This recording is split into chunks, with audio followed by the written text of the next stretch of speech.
You're listening to the All Mom Does podcast, where you'll find encouragement, information, and inspiration for the life you're living, the kids you're raising, the romance you're loving, and the faith you're growing. I'm your host, Julie Lyles Carr. Let's jump into this week's episode.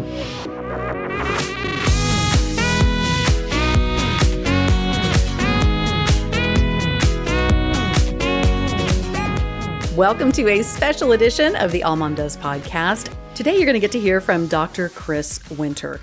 He is one of the leading researchers and neurologists on the area of sleep. Now, when I went into this interview with him, I knew the things I wanted to ask him. I knew the things that were definitely topics and issues in my own sleep cycles and with my kids and all the things. What I didn't anticipate was just how much information and how much more I wanted to know, and I wanted you to be able to know. One of the things that I really like about Dr. Chris Winter is that he knows that a lot of us worry about getting our babies to sleep through the night, but we aren't often paying the kind of attention or have the kind of information that we need when it comes to our kids and our teenagers' sleep cycles and sleep issues. And so I found his insights, his research, his experience to be absolutely incredible. So incredible, in fact, that this is going to be a 2-part series. So this is part 1 with Dr. Chris Winter today, episode 1. And then I want to invite you to come back next week and be sure and catch part 2 of this very important conversation on the All Mom Does podcast with Dr. Chris Winter.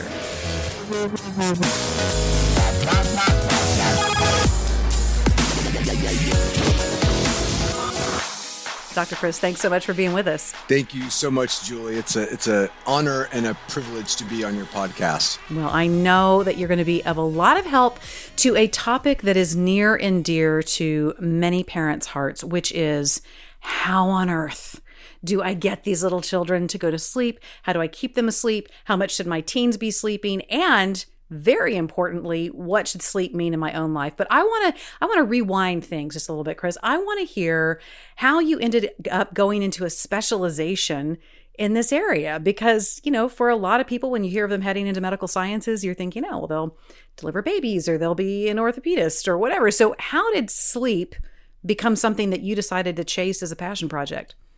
No, it's a fair question, and it's a great question.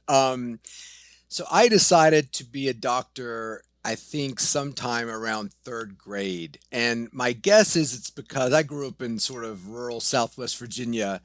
And I'm assuming that it's because every time I told my grandparents or something that I wanted to be a doctor, they probably gave me a quarter and some hard candy or something like that. If I said I want to be a pastry chef, they're like, I want to be a pastry chef.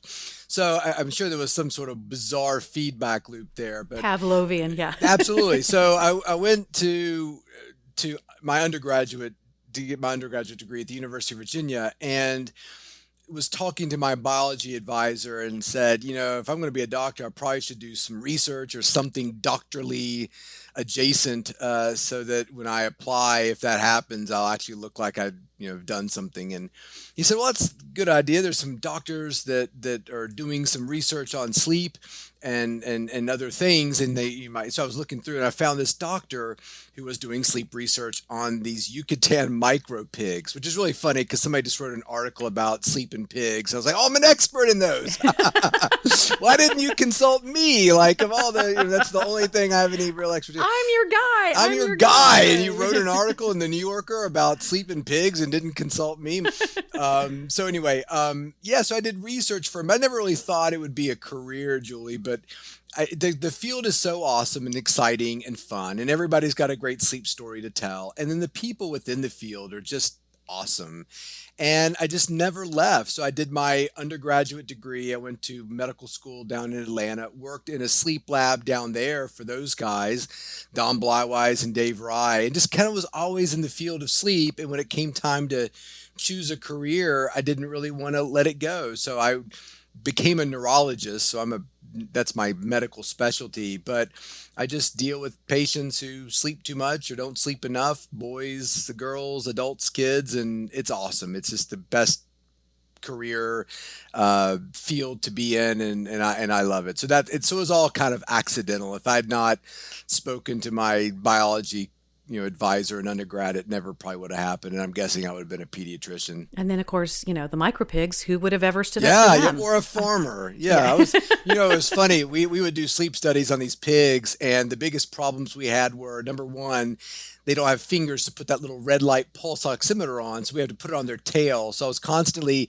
shaving their tails, and I made these little flannel cozies for their tail to wrap it up, because if their tail got cold, we couldn't figure out, we wouldn't get a signal. Then they wouldn't wear the masks, so I designed a CPAP mask that had a little chamber inside full of lard and tortilla chips. So they were really excited to put their, but they could never quite reach the tortilla chips. So I'm not sure if somebody out there probably made $1 million on that idea of the lard tortilla mask for pigs, but that was my idea if they're out there, and I'm not getting credit for it. So I got to tell you, in the right situation, some lard tortilla chip masks, I'd like that for me. On a long road trip. Things, right? No, the lard tortilla, you put them in your kids' AP US history books, and they, all they want to do is read the AP US history books. And it's full of lard and tortilla chips. That's right. I think it's actually a snack option for traveling by air now, since we need to continue to wear our masks on airplanes. That's right. Chris, I don't think you're thinking big enough. That's the problem. Keep the tortilla chips in your mask as you fly, and you just chew. You've made your demographic too small. That's the problem. But I'm here to help you with that. So you're going to be fine. No, I am not a businessman, that's for sure. When it comes to sleep, what's so fascinating to me about sleep, and particularly that you honed in on it as an area of research, is sleep's just ubiquitous. Like, everybody does it, all creatures do it, all the things. And yet in some ways it seems so counterintuitive, because why on earth would we have this thing that we do so many nights that makes us very vulnerable, that leaves us defenseless in many ways, and takes us into a completely different reality when we dream and we go into all these other things? What's one of the things that surprised you most in this career quest of sleep that you didn't know at the time when you got started? That's a great question. And that's kind of funny, because I never felt, by the time my career started, I was 10 years in. Do you know what I mean? It's like you got this kind of hobby. You make soap for fun and your friends. And then 10 years later, as you're making it, it didn't start then. It started 10 years ago when you figured out how to do it by looking up a recipe online. So, the thing that's most surprising to me, like you said, I think the easy answer is it's ubiquitous. It's everywhere. If I'm sitting next to somebody on an airplane, they're like, "What do you do?" I'm like, "Well, I'm a neurologist." Maybe they'll say, "Well, I got a grandma who's got, Alzheimer's, or a friend who's got migraines." If you introduce yourself as a sleep specialist, man, it's amazing what people will talk about. So I think that the one thing that's surprising to me is just how common sleep disorders are. And then the other thing that I think that's the surprising thing is how little we pay attention to them, and how little they're taken seriously. So I would say with a lot of confidence that sleep disorders in kids and in adults are probably some of the most common undiagnosed problems out there. In fact, I can't think of one that would be more so, in terms of the number of people who actually have the disorder versus the number of people who know they have, or they've been actually diagnosed for it. So they're not only some of the most misdiagnosed things, but they're some of the most commonly misdiagnosed. Your kid's depression may not be so much depression. They may be hypersomnic, like they're excessively sleepy. But sure, the fact that they spend all their time in their bedroom sleeping, and all they want to do is sleep, and they're tired and too tired to do soccer practice and do their homework, could certainly look on the surface like depression. But if you dig a little deeper, and that's not, there's no fault there. Your pediatrician has 7 minutes to spend with your kid before they have to move on to the next appointment. So these things are a little hard to dig up. But that's why I think it's important for people like you, to kind of shine the light on these things, because this is a problem that will probably be solved from the ground up. Parents talking to their doctors, "Hey, I think it's not depression. I think it's something else," versus working our way from the top down, which is, we've been waiting for 20 years for that to happen. I don't think it's going to happen. Not happening. I think that part of what's interesting, particularly in the United States, and I'd be curious to see if this is part of your observation as well. I can remember traveling Europe and realizing the premium that was put on sleep in Europe. It felt to me. There was a break in the middle of the day and everybody took a nap. And I thought, is that even moral? I don't know. Like, everybody just shutting everything down and going to sleep. And longer vacation times. If you go to France, you take off the month of August and you take off, and people building in time for rest in ways that seem very foreign to the US culture. I know for myself, given my experience in high school and college and my early career in media, sleep was for the weak. And my husband and I would say that about our career starts and what we expected of ourselves and our goals and the way we were laying out our days was sleep is for the weak, sleep is for the weak. How do we begin to shift that narrative? Because I know, obviously, through so much research at this point, through advances made in neurology, we understand now that it is critical, even though we had those studies in the past that said if you don't dream, you could have these kinds of psychological impacts. If you don't sleep in this way, it can actually do this to you long term. But I feel like it's coming more to the forefront now, but we have a cultural shift that we're having to make to layer on top of that research. Is that something that you're seeing? Absolutely. And you said so many interesting things there. Roger Eckhart is a professor at Virginia Tech. He's not a sleep doctor. I think he's an historian or some cultural anthropologist, but wrote an amazing book called at Day's Close, Sleep in Yesteryear or something like that. Amazing guy to talk to. And he basically says, look, the way we've evolved to deal with sleep and the way we sleep is very different from the way it used to be in antiquity.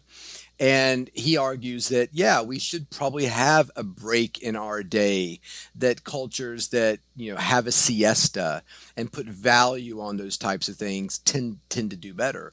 And that's something that we just haven't really adopted.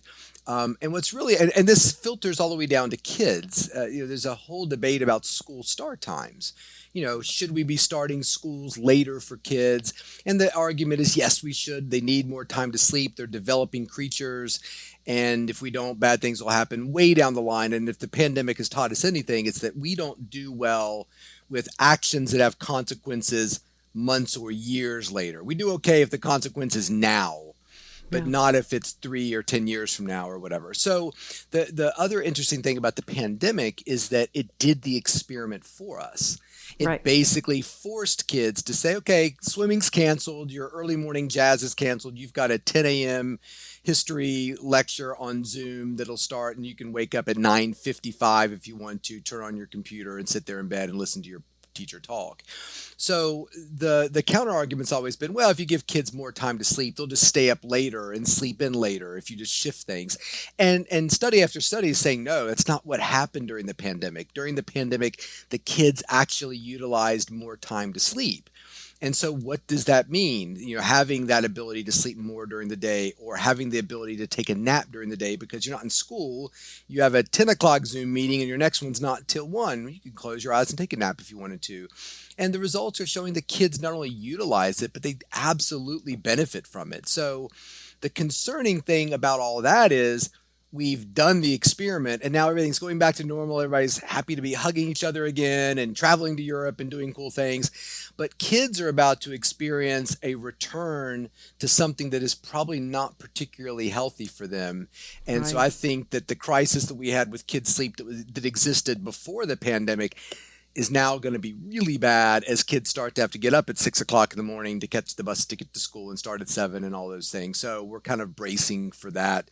And even psychological professionals will tell you right now that the emotional health of kids right now is probably at an all-time low. I mean, they're overwhelmed with, kids and their practices. So I think that our culture does, and I work with a lot of sports teams, and it's that same sort of mentality, like, I want to be the last person to leave the sports complex, the first one there in the morning, a cot in my office because I sleep in the office, 2 hours and awake for 22. And hopefully that premium and that idea is kind of dying out. I think people are looking at nutrition and, mindfulness, and they're thinking about sleep in those kinds of ways too, where it's not a trait. This is a modifiable variable that can lead to better health outcomes down the line. So if we think about those things in those terms, hopefully we'll start to kind of create better health outcomes for our kids. Right. I've seen people really elevated, those who maybe in their natural physiognomy are ones who really only need 4 to 5 hours of sleep. And we list the list of presidents who that's their sleep requirement and on. And we do seem to have some kind of work ethic tied into our idea of how much people sleep. I myself, I got to tell you, Chris, I've had a really bad romance with sleep for a long time. Sleep was this thing that would beckon to me and I would just resist and reject. And my mom would say that even as a little kid, I mean, nap time to me in a preschool setting was absolute torture. I had so many things to do, so many things I wanted to talk about, and to make me rest in the middle of the day was terrible. Now, fast forward however many years, 8 kids later, blowing through all kinds of what I call my sleep bank deposit by being in media and doing overnight stints on live shoots and all that stuff. It's like, now I gotta have it. Like, I gotta have this thing in my life in a way that's... The curse of youth. You can do anything when you're young and get away with it, right? Yeah, I feel like I actually kind of cashed in all the chips I had to cash back in those days of early career and parenting and college and all the things. One thing that's been fascinating to me, though, is even as much as I yearn for sleep, even as much as it is now the apple of my eye in many ways, there's still that struggle to get that kind of quality sleep. And I've been really interested in a lot of the research surrounding biphasic sleep or diurnal sleep. And that's the concept that in earlier times, before we had electricity and screens and all the things, that we potentially would come in from the fields, crash out for 3 or 4 hours, get up in the middle of the night, wander around, maybe have another meal, go back to sleep until the sun came up. How do you feel about the research that's emerging on that? And is that really even anything that we can embrace in our modern life today? Because I got to tell you, there's plenty of times I'd love to have me a 3 or 4 hour nap in the early evening, but there's this other thing called life and jobs and meetings in the morning that apparently you're supposed to show up to somewhat cogent. So what do you think about that trend and the research that's been going on, and how on earth does that translate to our modern lifestyles? Sure. It's interesting you mentioned bank deposit, because I think in my book, I talk about sleep debt as sort of a credit card, and that, credit cards are useful. You've got a deadline that keeps you up very late into the night. Your kids are studying for some sort of exam that's super important, and they're not that great at Latin, so they've really got to put the hours into it. So there may be times where you put a balance onto that sleep credit card. And like we always are taught with our credit cards, do not let the balance sit there for a long time. Have a plan to pay it off. So there's a utility to it. Money's a little tight now, but I'll have it in the next few weeks, and I can pay the credit card off. That's the way we want to look at, in terms of sleep. The research on biphasic sleep or triphasic sleep or polyphasic sleep is interesting. I think that there is, to some degree, potentially some truth to it. If we open the envelope and figure out that, yes, we were actually designed to sleep into 2 different phases, that wouldn't shock me. If somebody says, look, I get home, I tend to sleep for 4 hours here. I usually wake up, check my email, do a few things, and go back to sleep for another 3 hours. I don't think that's the end of the world. I think the problem comes when you start taking this idea of sleep and dividing it into lots of pieces. So there's lots of ways to get 8 hours of sleep. You can go to bed at 11 and get up at 7. You could go to bed at 10, get up at 2, be awake for an hour, go back to sleep at 3 and wake up at 7. Both of those are 8 hours. Or you could sleep an hour, wake up for a couple hours, sleep another hour, wake up for a couple of hours. And that's what we did when we were on call in the hospital, Grey's Anatomy stuff. You're like, every time you lay down in the call room, somebody's calling you to get up. And back when I was a physician, every other day call was allowed. So you would go into the hospital at 5 o'clock, 4 o'clock in the morning, get up to date on the patients that were there, round at 8, be there all day and all night, and leave the next day at 5 o'clock, go home, see your kids for 2 seconds, collapse, and wake up at 5 o'clock the next morning. So the problem with polyphasic sleep is, and I would invite you all to try it if you have the guts, is to do that. Like, sleep for an hour, then wake up for a couple hours, sleep for an hour. That's what happened when we were on call, and we felt like a train hit us. Yeah. So when you think about sleep, think of it like a Coldplay concert. If you went to the concert and 9 times during the concert they took a 20-minute break, you'd be really upset about the flow of that concert. Even if your friends said, oh, they didn't play your favorite songs. No, they played Paradise, and they played Clocks, and they did Yellow. They did all. So what are you complaining about? Well, every 15 minutes they took a 20-minute break. So there is something to be said for the flow of sleep, the continuity of sleep, that you can break it up maybe into 2 pieces, but as you start going more and more from that, you're not getting the natural flow of sleep. And if you look at a patient who has something like sleep apnea, that young person who's got massive tonsils and can't breathe during the night, they'll sleep, but they'll awaken hundreds of times during the Right. night.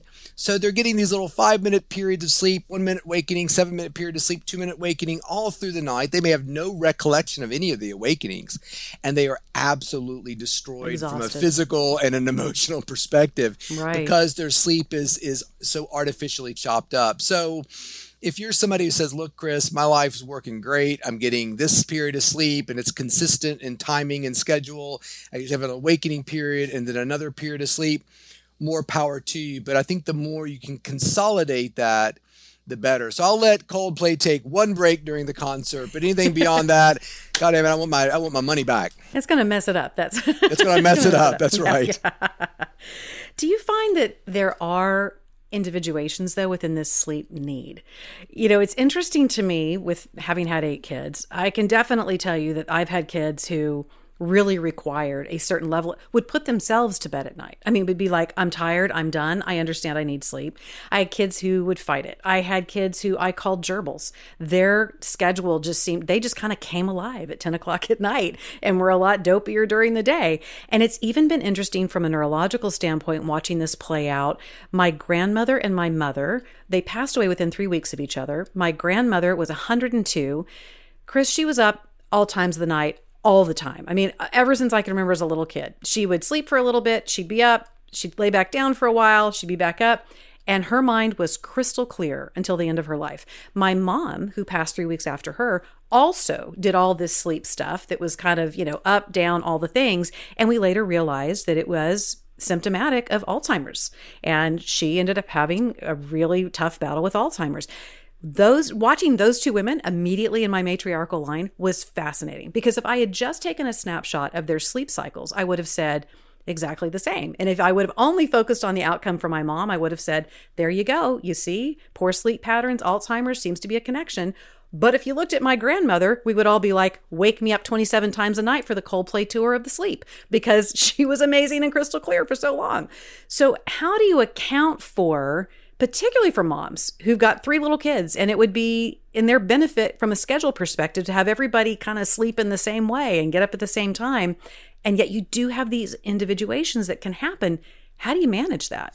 Yeah, and you're hitting on something that's very important, which is genetics. And I don't think anybody is naive enough not to think about it, but I think sometimes we don't think about genetics when it comes to sleep. And just right off the bat, you can think of a bunch of different genetics that would influence a child. So if you're a parent of several children, the genetics you think about are like, number one, sleep need. And you're absolutely right.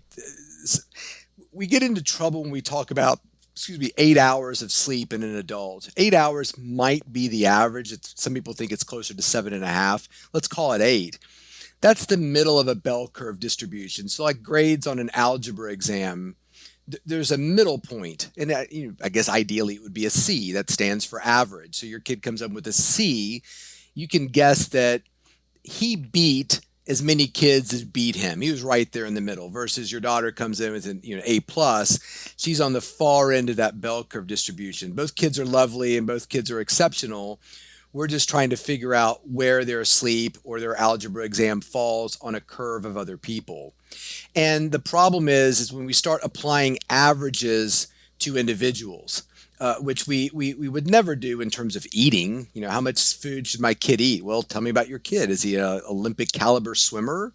Where is he in his growth curve? Et cetera. There's lots of variables that go into that, and sleep's the same way. So every one of your children has an inherited some degree of sleep need from either you or the biological father. And you see that. I mean, I can just tell from talking to you for 10 minutes and reading about you and all the things that you've done in your career and books and podcasts and all this stuff, is that my guess is you're probably somewhat of a short sleeper, meaning that you are somebody who either does not need as much sleep as the average person your age, maybe never has. In fact, that comes with it a whole set of problems when you're little. If you don't need as much sleep as other kids, your parents are getting mad at you because you stay up too late, you're always up, you don't go to bed when you're supposed to, always a bad sleeper. Well, you're not a bad sleeper. You just don't need as much sleep as other people. And those people will work you to death. And when you look around a medical school classroom, I remember thinking, these are nice people and smart people. They're not geniuses, but what they all seem to share, what we all kind of were these people who could outwork everybody else. My wife is way smarter than I am. She would have been a much better doctor, but man, you come into her trauma surgery suite at midnight and you're going to die because at 10 o'clock, she's done. She's done. Yeah. So when I look at my three children, I'm a night owl, probably somewhat of a shorter sleeper. My wife is a morning person, somewhat of a longer sleeper. You start to get these interesting mixes in kids of kids who need more sleep and kids who don't. There's also an interesting gene or set of genes that allow kids to get inadequate sleep but still do well. And so if a kid is getting, a short amount of sleep and doing well in school, is it because they're getting the amount that they need that just happens to be on the lower end of the spectrum? Or do they actually need more, but they've just got that, what I always call the horsepower gene that allows them to overcome inadequate sleep? And these are difficult issues for parents to look at because that muscle through gene may be hurting their health, but their report card looks great. And and everybody remembers them from school, or wherever. They could do an all-nighter, and then the next day they look great, and you are literally struggling to figure out which shoe goes on which foot. Like it's and so these are things that parents have to wrestle with. Not to mention, is your kid more of a morning person or more of a night owl?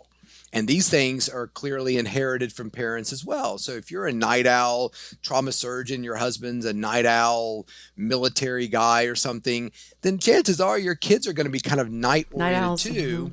And, the average, night owl is probably academically peaking at 5 o'clock in the afternoon, 2 hours after the school day is ended. So if that kid's trying to take calculus 1 at first period, that might be a place where a parent needs to intervene a little bit because they're not quite awake there. So it's no mystery that schools favor morning people. And if you look at the average child, they're night owls. Grandma and grandpa living down in Sarasota, so they're morning people. They got the NutriBullet out at 3 o'clock. Mom, what are you waking up? Oh, we get up at 5 o'clock now. You go to bed at 7 o'clock after Wheel of Fortune because their circadian rhythm is shifted in their age, but kids are the opposite. So schools have not been traditionally great for them. These kids probably excelled during the pandemic because everything got shifted either later or to their liking, which was a huge coup for some kids. And there's a big population of kids and parents who are saying, we don't want to go back to the building. Our kid's doing better than ever now, virtually, because they can start their school day at 10 a.m. if they want to. Absolutely. We have had kind of a radical approach to our kids' education. We wanted them to be alongside us as we were building businesses and doing things and on and on. And so we started homeschooling years and years ago, and I think initially I put a lot of pressure on myself to make it emulate a typical school day. But with a couple of my kids in particular, they are such night owl oriented, and I knew it was kind of mine and my husband's fault, that I felt like, okay, how do we honor that? And so for some of my kids, it really shifted the way we did school because it allowed them, I didn't care when they got stuff done. So if they were getting it done at 11:30 at night, fine. I stopped pressing them into this sieve by which they had to try to perform. However, that's not a decision that every parent can make. It doesn't work for everyone's lifestyle. And to your point, we've had this great experiment that has validated what some of us have found out by accident through the years. What do we do if we're in a situation where our kids are heading back into the traditional classroom in the fall and we're going, oh, wow, yeah, I'm recognizing through the pandemic that the kid that I thought was struggling with ADHD or was having some emotional things I didn't quite understand or was kind of foggy in the morning when I get them up. Now I realize this is a kid who has a different sleep pattern, but I'm just about to have to put them back into a situation that does not allow them to operate at their best. What do parents do? So that's so fascinating what you're saying, and I agree with everything that you said. So we for some reason, even outside of children, put a value on the morning. And there are some books that are written by very successful people who happen to be morning people, and they make it seem like if you're not a morning person, you'll never amount to anything, which there are equal number of studies that show that night owls are smart, they're adaptive, they have all kinds of great qualities. And so to your point, this idea that and we see it in professional sports. The Chicago Cubs used to have they didn't have lights in their stadium, so they only played day games for a long time at Wrigley Field. And so what was interesting was they were self-selecting players that were more morning types because the night owls didn't do as well for them because most of their games were during the day. So when you see schools, the same thing is happening. There's nothing inherently valuable about being a morning person or a night owl. In fact, being a night owl, if you're cultivating kids through your homeschool to be night owls and kind of keep those tendencies, they'll make great surgeons. They'll make great airplane pilots, all kinds of stuff that value that, but not until later. So you've got to survive the school to get to that place. Right. So if you're in a situation where you're saying, well, this is all great, Chris, but I work, my husband works, we're out of the house, we've got to get our kids on the bus at some ridiculous, or what even happens sometimes is we have to drop our kids off with grandma and they get picked up from grandma's house. So they have to get up really early to get going. So, and these are just the inherent realities of raising children in this time. So the key is, number one, to understand that there is an issue going on that you can help control. And you can help control that in a lot of ways. You can say, look, is there any way we can get my kids set up for first period study hall, second period gym, and sort of escalate the day as it goes forward versus de-escalating where they've got study hall, final period, and gym the period before that. The second thing is that if you've got the proper motivation, both with you and your child, there are things that can be done now, today, to really prepare your kid for what's about to come in August. One of my favorite sleep researchers is Roxanne Pritchard up in Minnesota. She takes her entire family and kids camping the week before school starts. So they're exposed to natural light.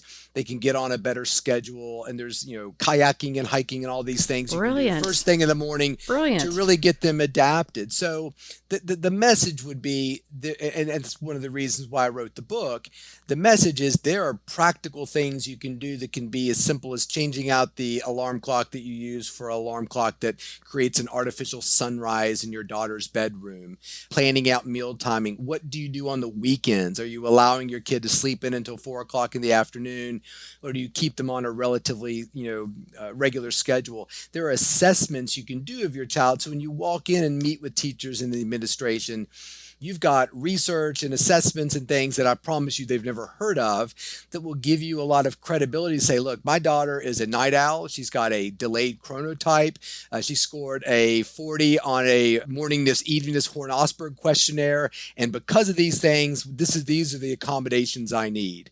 I don't think they're going to give you a hard time with it. If they do, then let me know and I'll give the school a call. throw my 5'7.5" weight around. But this is what schools are designed for. But they've got to know about the problem before they can fix it. There's even interventions within the school. I need my child between third and fourth period to go visit the school nurse, sit there and check his phone and be exposed to a bright light that I will provide you that will help him feel more awake during the day, or you provide the bright light where your kid's having breakfast waiting for the school bus. And there's even little glasses they can wear. So as they're driving to grandma's house to be dropped off, to be picked up by the school bus, that they're getting this light therapy that's tricking their brain that even though it's pitch black outside, the sun is coming up and it's time to be awake. So these things can be manipulated. They just take some planning. Check out the show notes for all the links, info, and other goodness from this week's episode with a big thank you to our content coordinator, Rebecca. I've got a request. Please go like and leave a review wherever you get your podcasts. It really does make a difference in helping other people find the show. And I'll see you next week here at the All Mom Does podcast.